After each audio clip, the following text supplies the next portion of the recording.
I find myself on the 29th of November 1947 at Flushing Meadows Corona Park in New York, participating in one of the most crucial votes in the history of the United Nations concerning the partition of Palestine.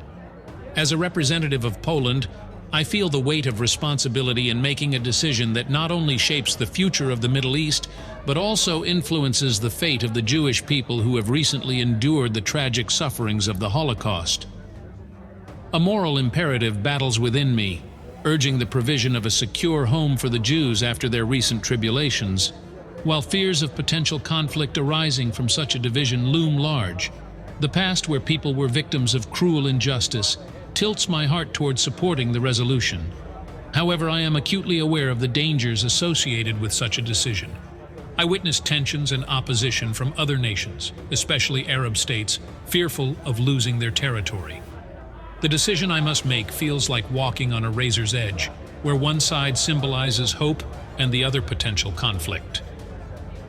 On the day of the vote in the UN Assembly Hall, I feel the weight of responsibility on my shoulders. When I raise my hand to cast my vote, I feel like a guardian of hope for a nation that has undergone the most severe trials. As the voting concludes, the atmosphere in the room is tense. In the eyes of fellow diplomats, I see a mixture of acceptance and dissatisfaction. Nevertheless, I realize that this decision, though difficult, is a step towards creating a more just world.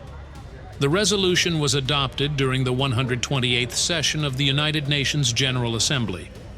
33 countries, including the United States, France, Poland, Czechoslovakia, the Soviet Union, and the Netherlands, voted in favor.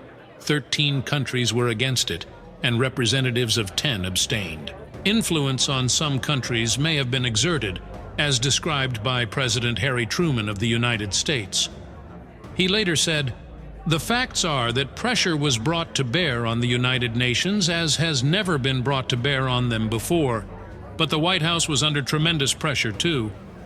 I think that never in the White House have there been as many pressures and propaganda as were brought to bear in this case. The presence of some extremely Zionist leaders, acting for political motives and engaging in politically dangerous activities, disturbed and annoyed me. Additionally, as per the information I obtained, the government of Haiti received a promise of a $5 million loan from the United States in exchange for supporting the resolution. Regardless of how history will judge this vote, I am certain that I participated in a remarkable moment where the world decided the future of nations, and I was a part of that process." And would you vote against? Subscribe and stay connected for more historical narratives.